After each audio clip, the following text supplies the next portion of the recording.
So hello students, welcome back to the channel mission education. एक बार फिर से आप सभी का स्वागत है हमारे इस यूट्यूब चैनल में। आज के इस वीडियो में हम लोग देखने जा रहे हैं आईयूपीएससी नॉमेनक्लेचर को। आईयूपीएससी नॉमेनक्लेचर का ये हमारा लेक्चर नंबर 3 है। इसकी जो आपकी डीपीपी है, डीपीपी का जो आपका लिंक है आपको डिस्क्रिप्शन में मिल जाएगा, और ये जो लिंक है अपडेट हो जाएगा आपका कल तक। डीपीपी आने में थोड़ा सा समय लगता है, ठीक है। अब हम लोग स्टार्ट करने वाले हैं इस लेक्चर को। इस लेक्चर में हम लोग आज देखेंगे आईयूपीएससी नेमिंग बेंजीन डेरिवेटिव की। बेंजीन के कुछ डेरिवेटिव होते हैं, उनकी हमें आईयूपीएससी नेमिंग सीखनी है। तो पहला रूल इसके अंदर क्या कहता है, इफ अगर जो हमारा ऑर्गेनिक कंपाउंड है, यानी if organic compound is having one functional group,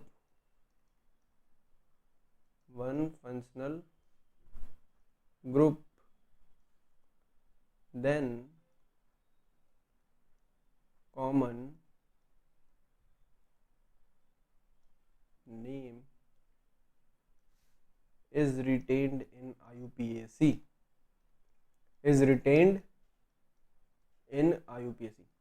तो बेसिकली इस रूल के कहने का मतलब क्या है, मैं आपको समझाता हूं। ये रूल कहना चाहता है कि अगर कोई भी ऑर्गेनिक कंपाउंड है, उसके पास केवल एक फंक्शनल ग्रुप है, तो जो उसका कॉमन नेम है वही उसका आईयूपैक नेम होगा, ठीक है। आइए एक आपको एग्जांपल देके समझाते हैं। जैसे अगर मैं यहाँ पर C डबल बॉन्ड OH लगा दूं, तो इसका कॉमन नेम क्या होगा? इसका कॉमन नेम होगा बेंजोइक एसिड। क्या होगा? Benzoic acid. और आईयूपीएसी ये कहता है कि यही इसका आईयूपीएसी नेम भी होगा, यानी कॉमन नेम और आईयूपीएसी नेम दोनों ही सेम होगा, केवल जब एक ही फंक्शनल ग्रुप लगाओ। अगर एक से ज्यादा लगा होगा तो कुछ और रूल आएगा, वो हम आगे देखेंगे। आइए कुछ और इसके एग्जांपल्स मैं आपको देता हूं, आप उसे करिए। अगर मैं यहां पर SO3H लगा दूं, नेक्स्ट अगर मैं C डबल बॉन्ड OR लगा दूं और मैं COCl लगा दूं, नेक्स्ट हम एक बार CONH2 लगा लेते हैं। तो ये कुछ मैंने आपको 4 एग्जाम्पल दिए। पॉज कीजिए, नोट कीजिए और खुद से ट्राई कीजिए। आई होप आपने पॉज करके ट्राई कर लिया होगा। आइए मैं आपको इसका सॉल्यूशन बता देता हूँ। तो जो हमारे पास SO3H लगा है, एक फंक्शनल ग्रुप ही लगा है यहाँ पर, ठीक है। तो इसका कैसे बनेगा हमारा कॉमन नेम? सबसे पहले हम लिखेंगे बेंजीन, और फिर आ जाएगा हमारा ये जो फंक्शनल ग्रुप है उसका नाम होता है सल्फोनिक एसिड। क्या होता है? Sulphonic acid. Sulphonic acid, benzene sulphonic acid इसका कॉमन नेम होगा, और आईयूपीएसी नेम भी वही होगा। अगर C डबल बॉन्ड OR लगा है तो क्या होगा? तो इस केस में हमारा होगा, ये हमें पता है कौन सा ग्रुप लगा है, ईस्टर लगा है। कौन सा लगा है? ईस्टर लगा है। तो इसका नाम क्या होगा? बेंजोएट। क्या होता है? बेंजोएट। ईस्टर के लिए हमें पता है हम लोग सफिक्स कौन सा लगाते हैं, हम लोग O8 नाम का सफिक्स लगाते हैं। तो हमने बेंजीन के आगे O8 रिप्लेस कर दिया। नेक्स्ट है हमारे पास COCl लगा होगा, तो क्या होगा? ये हमें पता है एसिड क्लोराइड है, ठीक है। एल्काइल क्लोराइड है। ये जो हमारा फंक्शनल ग्रुप है वो क्या है? एल्काइल क्लोराइड है, ठीक है। तो एल्काइल क्लोराइड के लिए हम लोग कैसे नेमिंग करते हैं? जो भी हमारा ग्रुप है उसमें ऑयल लगा देते हैं और फिर क्लोराइड लिख देते हैं। तो बेंजीन नहीं लिखना हमें, अब की बार हमें क्या करना है, बेंजीन की जगह बेंजोइल लिख लेना है, ठीक है। बेंजोइल, उसके बाद फिर क्लोराइड। तो ये जो है हमारी इसकी नेमिंग होगी। अगर हम लोग CONH2 लिख रहे हैं तो क्या होगा? ये हमारा अमाइड ग्रुप है, इसके लिए हम लोग अमाइड यूज करते हैं, तो हम लोग बेंज अमाइड इसकी नेमिंग करेंगे। आइए हम लोग कुछ और एग्जांपल्स भी देख लेते हैं। अब अमाइड के बाद हम लोग एक ग्रुप OH लगा लेते हैं, एक OCH3 लगा लेते हैं, एक CH3 लगा लेते हैं, या फिर CN पहले लगा लेते हैं, एक हम लोग NH2 फिर से लगा लेते हैं, एक CHO लगा लेते हैं हम, एक हम लोग CH3 लगा लेते हैं।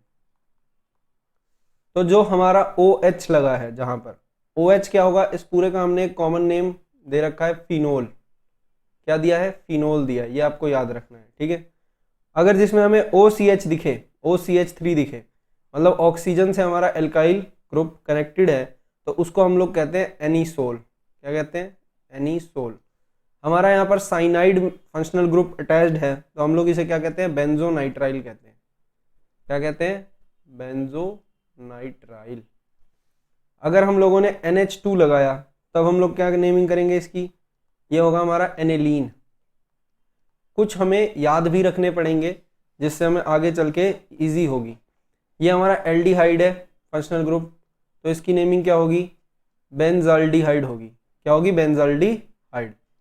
नेक्स्ट हमारे पास ये जो ग्रुप है वो क्या है, CH3 है। तो CH3 के लिए क्या होता है हमारा, टोल्यूइन है इसका कॉमन नेम। ठीक है, तो यही जो थे हमारे पास कुछ नेमिंग थी। आइए आगे हम लोग रूल नंबर 2 के बारे में देखते हैं। तो रूल नंबर 2 क्या कहता है, if more than one functional group are present, if more than one functional group are present, then numbering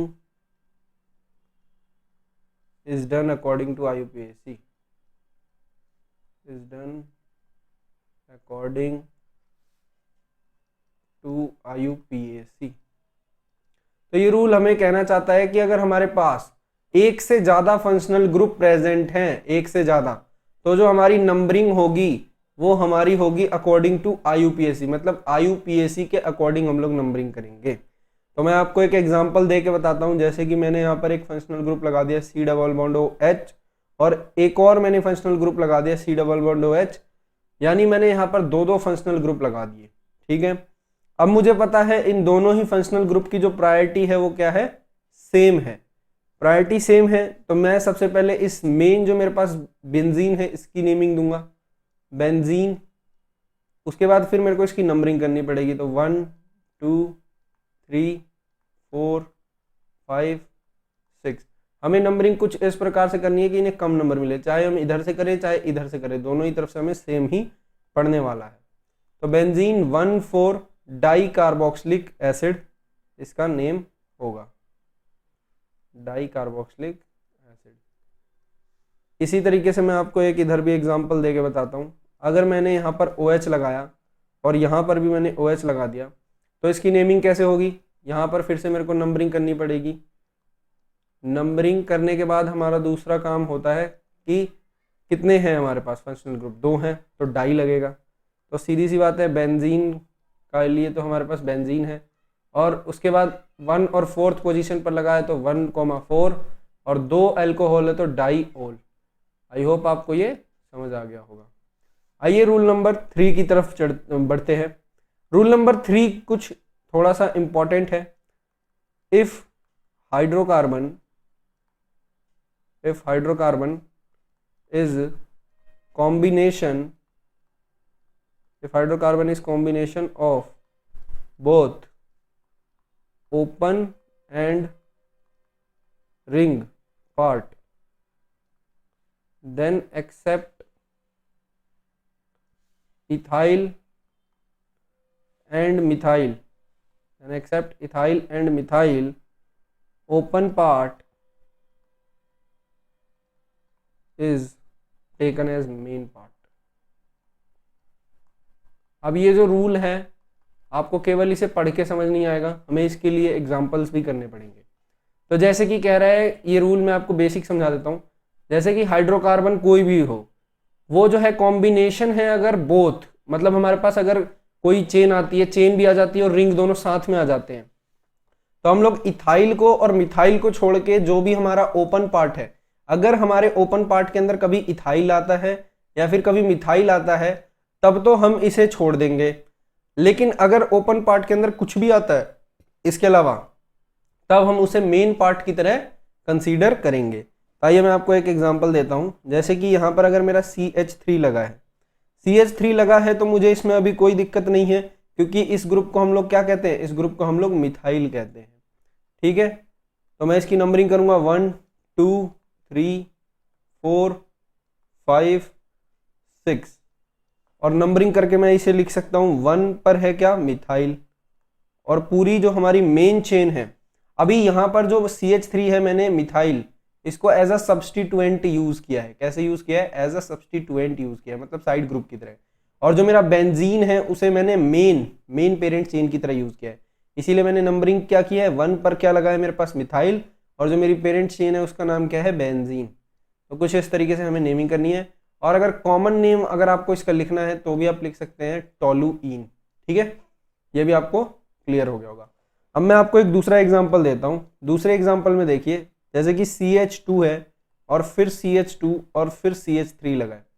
इस केस में क्या हो रहा है कि हमारे पास ना ही ये मिथाइल है ना ही ये इथाइल है, हमारे पास कोई और ओपन पार्ट चेन दे दी गई है। तो इस केस में जो मेरा मेन पार्ट होगा, यानी मेन जो मेरा प्रिंसिपल चेन होगी, प्रिंसिपल चेन ये जो है ओपन पार्ट होगी, और बेंजीन जो है उसके ऊपर एज अ सब्सटीट्यूएंट लगा होगा। ठीक है, हमें इस बात का याद रखना है। और जब भी बेंजीन ऐसा सब्सटीट्यूएंट लगा रहता है तब हम इसे फिनाइल कहते हैं। क्या कहते हैं, फिनाइल कहते हैं। तो यहां से मैं नंबरिंग शुरू करता हूं, क्योंकि ये जो कार्बन है मेरे पास, इसी के ऊपर तो मेरे पास बेंजीन एज ए सब्सटीट्यूएंट लगा है, तो मेरी नंबरिंग यहीं से शुरू होगी। तो मैं इसको 1 नाम देता हूं, फिर 2 और फिर 3। और बेंजीन जिस पे लगा है वो क्या है, 1। तो मैं कहता हूं 1 पर फिनाइल लगा है। क्या लगा है, 1 पर फिनाइल। और हमारा जो मेन चेन है, पेरेंट चेन, वो कितने कार्बन का है, 3। तो 3 कार्बन के लिए क्या होता है, प्रॉप। और कितने बॉन्ड है इन सबके बीच में, सिंगल। तो मैं क्या करूंगा, एन। तो इस तरीके से कुछ हमें नेमिंग करनी है इसकी। आइए देख लेते हैं एक बार, अगर हमारे पास इथाइल लगा होगा तो क्या होगा। अगर मेरे पास यहाँ इथाइल लगा हुआ है तो मैंने आपको अभी अभी बताया था, इथाइल हम लोग किस तरीके से यूज करेंगे, सब्सटीट्यूएंट की तरह यूज करेंगे। तो सब्सटीट्यूएंट की तरह यूज करेंगे तो हम लोगों को कोई पेरेंट चेन माननी पड़ेगी। और इस केस में अब हमारा जो पेरेंट चेन है वो कौन होगा, बेंजीन होगा। कौन होगा, बेंजीन होगा। तो जो बेंजीन है हमारा पेरेंट चेन है, तो हमें क्या करना पड़ेगा, फिर से नंबरिंग 1 2 3 4 5 6। तो हम यहाँ पे नंबरिंग करेंगे। 1 पर क्या लगा है हमारे पास, इथाइल, और बेंजीन क्या है हमारा, पेरेंट चेन है। ठीक है, आई होप आपको ये रूल नंबर 3 भी समझ आया होगा। रूल नंबर 3 थोड़ा सा इंपॉर्टेंट है। आइए देखते हैं रूल नंबर 4। रूल नंबर 4 क्या कहता है, इफ ऑर्गेनिक कंपाउंड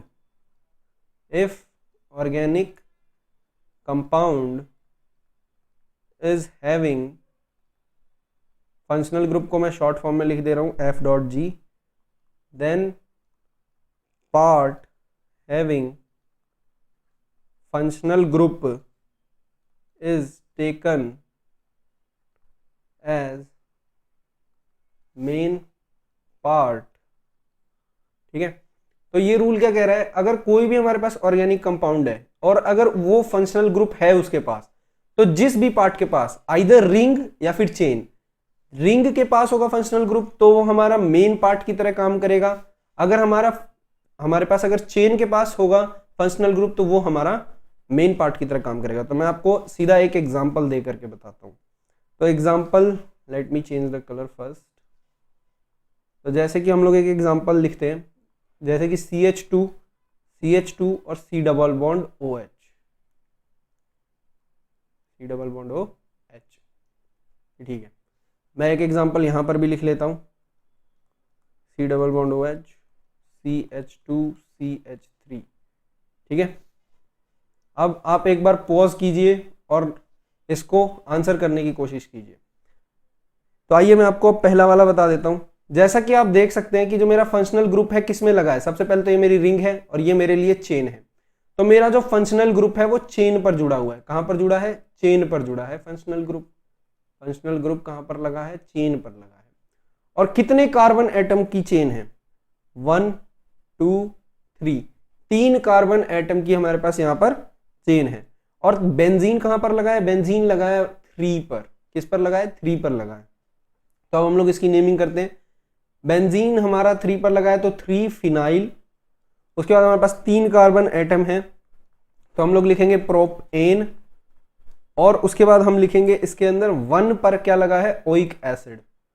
1 पर ओइक एसिड लगा है। अब कल को अगर हमारा यहाँ पर कार्बन, इसकी जगह कोई भी अगर मान लेते हैं हमारा कोई कार्बन कंटेनिंग फंक्शनल ग्रुप नहीं आता, जैसे कार्बोक्सिलिक एसिड तो COOH आ जाता है। कल को हम मान लेते हैं हमारे पास आइसोसाइनाइड आ जाता, तो उसके अंदर तो नाइट्रोजन लगा होता है। तो उस केस में हम लोग यूज करते हैं स्पेशल सफिक्स, या फिर अगर कल को SO3H आ जाता तो हम लोग उस केस में स्पेशल सफिक्स का इस्तेमाल करते हैं। अगर आपको स्पेशल सफिक्स के बारे में नहीं पता तो आप मेरा IUPAC 02 लेक्चर टाइप कर सकते हैं यूट्यूब पर और आपको मिल जाएगा। ठीक है, आइए अब हम लोग सेकेंड एग्जाम्पल को देख लेते हैं। सेकेंड एग्जाम्पल के अंदर देखेंगे कि हमारी जो रिंग है, रिंग से हमारा जो है डायरेक्टली कनेक्टेड है बेंजीन। क्या है? रिंग से डायरेक्टली कनेक्टेड है बेंजीन। तो अब जो है हमारा मेन पार्ट क्या होगा? बेंजीन होगा। रिंग होगी हमारी मेन पार्ट इस केस में। इस केस में हमारी मेन पार्ट क्या होगी? रिंग होगी। और हम यहां पर देख सकते हैं 1 पर हमारा क्या लगा है? Carboxylic acid. 2 पर कुछ नहीं, 3 पर कुछ नहीं। हमारी जो फोर्थ नेमिंग है वो किस पर जाएगी? इथाइल पर जाएगी।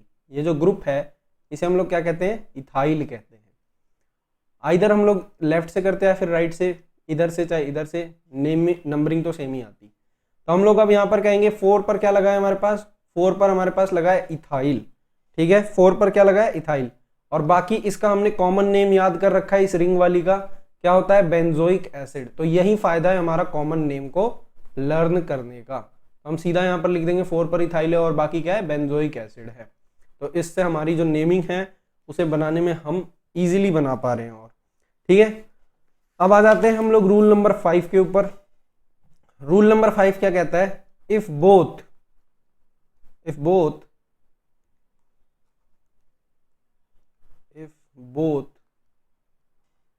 parts are having functional group, then part having functional group is taken as main part.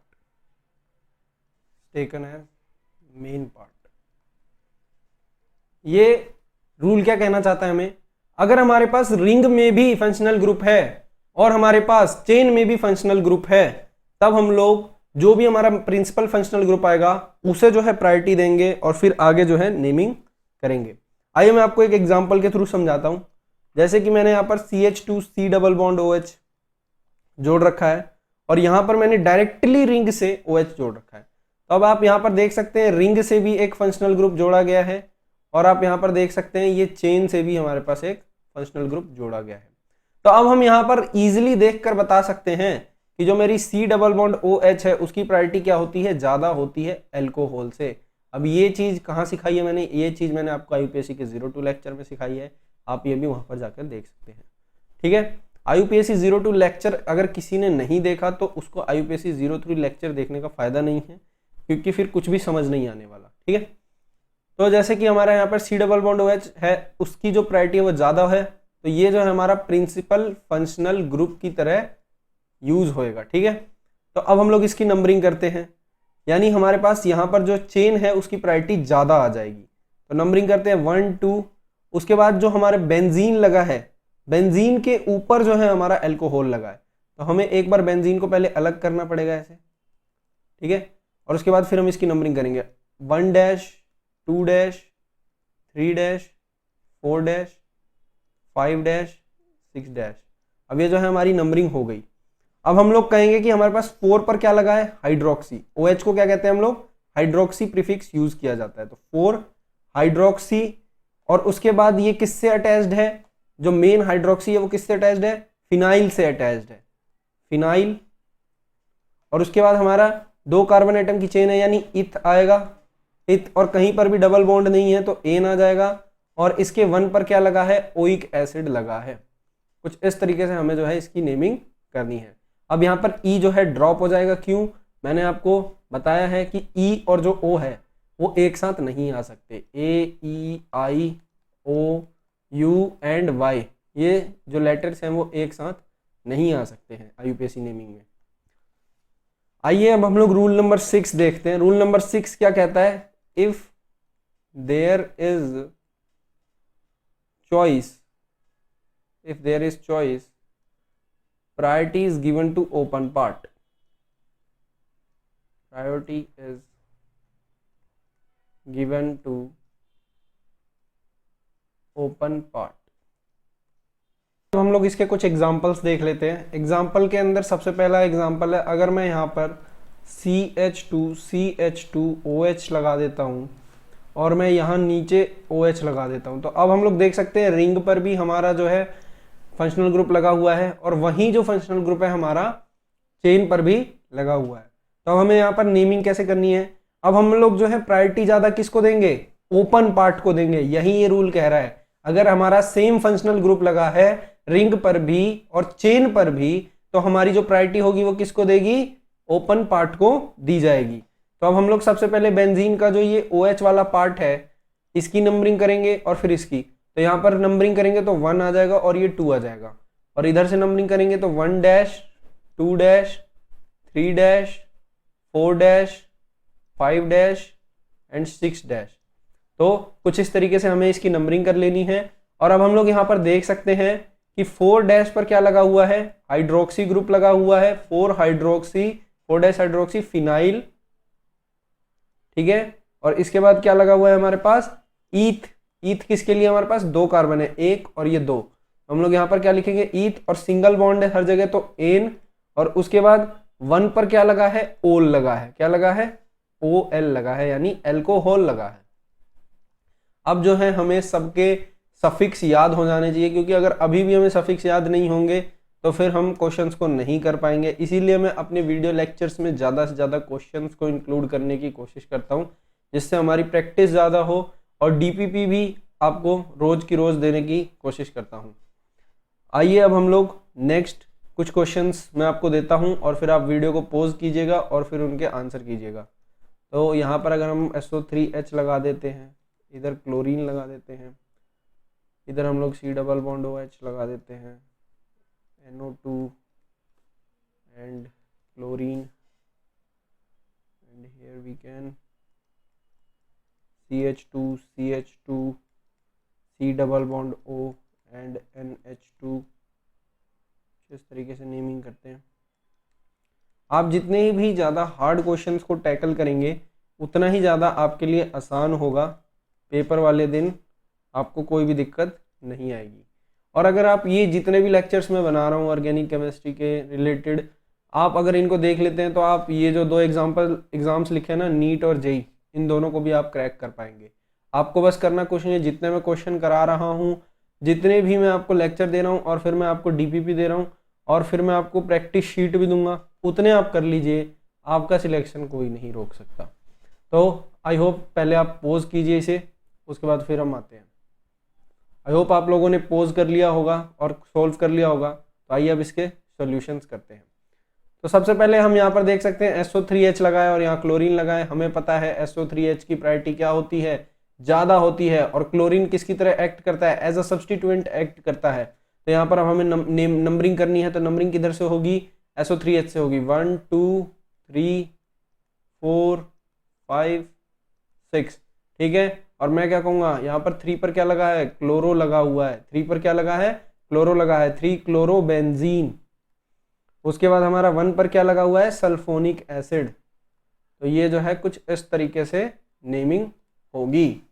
अब नेक्स्ट आ जाते हैं इस पर। यहाँ पर हमें पता है कार्बोक्सिलिक एसिड की प्रायोरिटी जो होती है वो सबसे ज़्यादा होती है।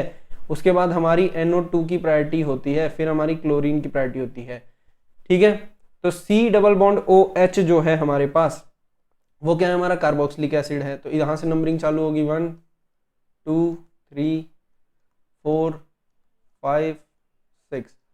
हमारे पास जो NO2 है ये किससे शुरू होता है, नाइट्रो से, और क्लोरीन जो है वो किससे शुरू होता है, क्लोरो से। तो अल्फाबेटिकली देखे तो Cl क्या है, पहले आएगा। तो अगली बार से आपको ये गलती नहीं करनी कि आप जो है नाइट्रो को पहली प्रायोरिटी दे दें, क्योंकि यहाँ पर जो है अल्फाबेटिकल रूल लगता है। तो इसीलिए हम लोग नंबरिंग कहाँ से करेंगे, इधर से करेंगे। ये बात हमें हमेशा ध्यान रखनी है, ये मिस्टेक नहीं करनी। तो यहाँ पर 3 पर क्या लगा है, क्लोरो लगा है। 5 पर क्या लगा है, नाइट्रो लगा है। उसके बाद हमारे पास क्या लगा है, बेंजीन पर ओइक एसिड लगा है। तो हम लोग क्या लिखेंगे, बेंजीन ओइक एसिड, ठीक है। और बेंजीन ओइक एसिड लिखने के बजाय हम लोग बेंजोइक एसिड भी लिख सकते थे, ठीक है। अब हम लोग इसकी नंबरिंग देखते हैं। इसकी नंबरिंग देखने के लिए हमें पता है यहाँ पर जो हमारी रिंग है उस पर क्या लगा है, NH2 लगा है, C double bond O NH2, ये वाला ग्रुप लगा है अमीनो का, ठीक है। और यहाँ पर क्या लगा है, यहाँ पर भी एग्जैक्ट अमीनो ग्रुप ही लगा है। तो हमारी प्रायोरिटी किसको जाएगी ज़्यादा, हमारी प्रायोरिटी ज़्यादा क्या कहते हैं ओपन चेन पर जाएगी और रिंग पर कम जाएगी। तो हम लोग यहाँ से नंबरिंग करते हैं 1 2 3 और फिर यहाँ की नंबरिंग करेंगे तो 1 dash 2 dash 3 dash 4 dash 5 dash and 6 dash. ठीक है, तो अब हम यहाँ पर देख सकते हैं हमारा 2 डैश पर क्या लगा हुआ है, 2 डैश पर हमारा लगा है अमीनो ग्रुप। ठीक है, और उसके साथ क्या अटैच्ड है, फिनाइल। ठीक है, और बेसिकली ये पूरा का पूरा जो ये ग्रुप है यहाँ से लेकर के ये वाला जो ग्रुप है ये हमारा 3 पर अटैच है। हम क्या कहेंगे 3 2 डैश अमीनो फिनाइल और 3 कार्बन एटम है तो हम इसे क्या कहेंगे प्रोप एन 1 और उसके बाद हमारा मेन फंक्शनल ग्रुप क्या है, उसके सफिक्स क्या होता है अमाइड। ठीक है, हमें पता है ए और जो हमारा ई है वो साथ में नहीं आ सकता, इसलिए हमें ई को ड्रॉप करना पड़ेगा। आइए अब हम लोग इसकी नेमिंग देख लेते हैं। इसकी नेमिंग भी काफ़ी इजी है। इसकी नेमिंग में आपको करना कुछ नहीं है, सबसे पहले आपको नंबरिंग देनी है। NH2 यहाँ पर भी लगा हुआ है और NH2 ही यहाँ पर लगा हुआ है, बट प्रायोरिटी किसको चली जाएगी, प्रायोरिटी हमारे चेन वाले पार्ट को चली जाएगी। तो यहाँ पर 1 2 3 बेसिकली जो ये चीज़ है उसी की ये जो है सेम डिट्टो कॉपी बनाई गई है। ठीक है, तो अब यहाँ पर जो है जो नेमिंग होगी वो भी हमारी सेम इसी की तरह होगी। तो मैं डायरेक्टली इसको लिख देता हूँ 3 2 डैश अमीनो फिनाइल और propane 1 oic acid. Propane 1 sorry oic acid नहीं होगा अमाइड होगा और ई यहाँ पर ड्रॉप कर दिया जाएगा। आई होप आपको ये समझ आए होंगे। आइए मैं आपको कुछ और क्वेश्चंस देता हूँ। ये सारे के सारे जो भी क्वेश्चंस हैं आपको इसे हमें जो है कमेंट्स में इनके आंसर लिख करके आपको बताना है। ठीक है, तो आइए मैं आपको ये क्वेश्चंस नोट डाउन करवा देता हूँ। तो जैसे यहाँ पर हमारा क्लोरीन लगा है, NO2 लगा है और यहाँ पर भी हमारे पास NO2 ही लगा है। यहाँ पर देखिए यहाँ पर हमारे पास OH लगा है, यहाँ पर हमारे पास मिथाइल लगा है, यहाँ पर भी हमारे पास मिथाइल लगा है, यहाँ पर हमारे पास OCH3 लगा है। OCH3 क्या होता है, हमारा मिथॉक्सी होता है। और अगर यहाँ पर C2H5 होता OC2H5 तो हम उसे क्या कहते हैं, इथॉक्सी कहते हैं। ये चीज़ भी मैंने आपको बताई है ऑलरेडी। जितने ज़्यादा हम लोग क्वेश्चन करेंगे उतनी ज़्यादा जो है हमारी प्रैक्टिस बढ़ती जाएगी और प्रैक्टिस अगर एक बार बहुत अच्छी हो जाएगी फिर हमें कभी भी मुड़कर इस चैप्टर के दोबारा नहीं देखना होगा।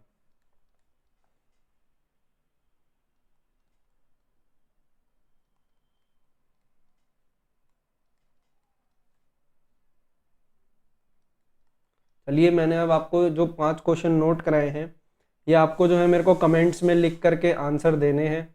ठीक है, ये आपका होमवर्क है बेसिकली। आइए अब मैं आपको कुछ अलग चीज़ें सिखाता हूँ, अलग यानी कि थोड़े एक्स्ट्रा पॉइंट्स जो कि थोड़े कॉमन नेम के अंदर ही आ जाते हैं, जो क्या आ जाते हैं कॉमन नेम के अंदर ही आ जाते हैं। ठीक है, तो सबसे पहला मैं आपको सिखाता हूँ, अगर कभी भी बेंजीन बना है, बेंजीन पे अगर बिल्कुल मेरा सीधे वाली पोजीशंस पर G लगा हुआ है, ठीक है, और इसके जो बगल वाले इन 2 पोजीशंस पर, ये जो 2 पोजीशंस देख रहे हैं आप, ये वाला और ये वाला, मैं आपको एक बार कलर चेंज करके बताता हूँ। अगर कभी भी इस पोजीशन पर और इस पोजीशन पर लगा है तो हम इन पोजीशंस को क्या कहते हैं, ऑर्थो पोजीशंस कहते हैं। क्या कहते हैं, ऑर्थो कहते हैं। ठीक है, अब इसी तरीके से अगर हमारे पास फिर से एक बार बेंजीन है और बेंजीन में हमारा ये वाली पोजीशंस है, कौन सी पोजीशंस है, ये वाली।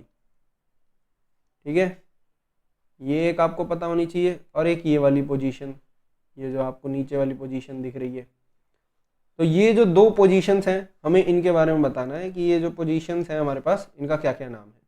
तो मैंने एक तो आपको बता दिया ऑर्थो, इन वाली पोजीशंस को हम लोग कहते हैं मेटा। इधर भी ऑर्थो होता है और इधर भी ऑर्थो होता है, दोनों ही साइड हम इसे ऑर्थो ही कहते हैं, और इधर भी सेम। और जो हमारे पास ये वाली पोजीशन होती है इसे हम लोग कहते हैं पैरा।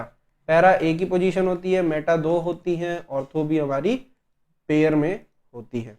ठीक है, अब कुछ मैं आपको इसके एग्जाम्पल्स देता हूँ जो कि आप मुझे अभी करके बताएं।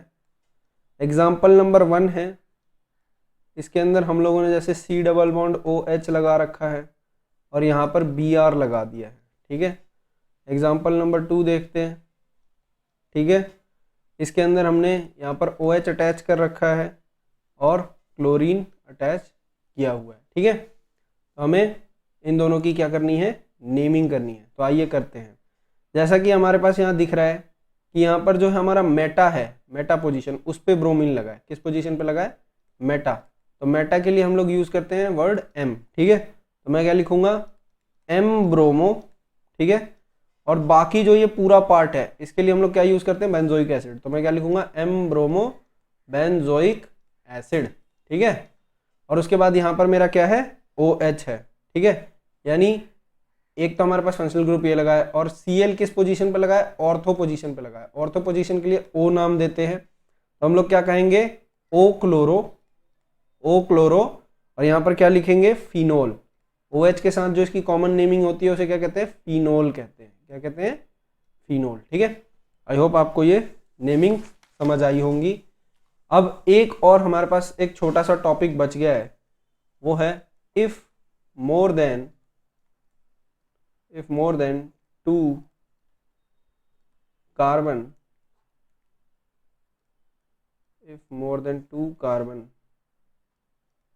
containing same principal functional group are present। अगर हमारे पास 2 से ज्यादा carbon containing same functional group present हो तो क्या होगा, same principal functional group present हो तो क्या होगा। So let me give you the example. पहला एग्जांपल मैं आपको देता हूँ, जैसे कि CH2 है, CH2 है और CH2 है, और तीनों ही कार्बन से हमारा C double bond OH attach है, इसमें भी C double bond OH attach है, इसमें भी C double bond OH attached है। तो हमें यहाँ पर दिख रहा है कि यहाँ पर कितने कार्बन आइटम हैं। नंबरिंग हम किधर से भी कर सकते हैं, चाहे इधर से करें चाहे इधर से करें, सेम है 1 2 3। ठीक है, हमारे पास 3 कार्बन आइटम है, तो हम लोग सबसे पहले क्या लिखेंगे, प्रोप एन। क्या लिखेंगे, प्रोप एन, और फिर क्या लिखेंगे 1 2 3, और लिखेंगे फिर ट्राई कार्बोक्सिलिक एसिड, क्योंकि हमारे पास 3 कार्बोक्सिलिक एसिड प्रेजेंट है। ठीक है, आपको ये समझ आया होगा मेरे हिसाब से। सेकंड हम लोग एग्जांपल देखते हैं, CH2 CH CH2, और इन सब से मैंने साइनाइड जो हमारा फंक्शनल ग्रुप है उसको अटैच किया हुआ है। तो यहाँ पर हम लोग फिर से देख सकते हैं 3 कार्बन आइटम है, तो क्या होगा, प्रोपेन होगा। चाहे नंबरिंग आप इधर से करें चाहे इधर से करें, दोनों ही तरफ से नंबरिंग क्या है, सेम ही आएगी। और हमारे पास 1 2 3 पोजीशंस पर क्या लगा हुआ है, ट्राई कार्बोनाइट्राइल लगा हुआ है, ट्राई कार्बोनाइट्राइल। तो अब जो मैं सफिक्स यूज कर रहा हूँ ना आपको यहाँ पे, कार्बोनाइट्राइल, कार्बोक्सिलिक एसिड, ये मैं क्यों यूज कर रहा हूँ, क्योंकि इनके अंदर जो ये कार्बन है ना, इनको मैंने यूज नहीं किया है। और जब भी हम ऐसा करते हैं ना, कार्बन यूज नहीं करते, जो हमारा प्रिंसिपल फंक्शनल ग्रुप होता है लेकिन उसके अंदर हम कार्बन यूज नहीं करते, तब हम लोग स्पेशल सफिक्स को यूज करते हैं। और जो स्पेशल सफिक्स हैं इनके बारे में मैंने आपको लेक्चर नंबर 2 में बता रखा है डिटेल में, आप चाहें तो उसको रेफर कर सकते हैं। आपको टाइप करना है IUPAC 02 मिशन एजुकेशन। ठीक है, आपको मिल जाएगा। तो अब तक के लिए इस लेक्चर में बने रहने के लिए बहुत बहुत थैंक यू आप सभी का। आप लोग ऐसे ही सपोर्ट करते रहिए। अगर आपको ये वीडियो से कुछ भी सीखने को मिला तो आप लाइक कर सकते हैं, अपने दोस्तों के साथ शेयर कर सकते हैं और सब्सक्राइब भी कर सकते हैं। Thank you very much.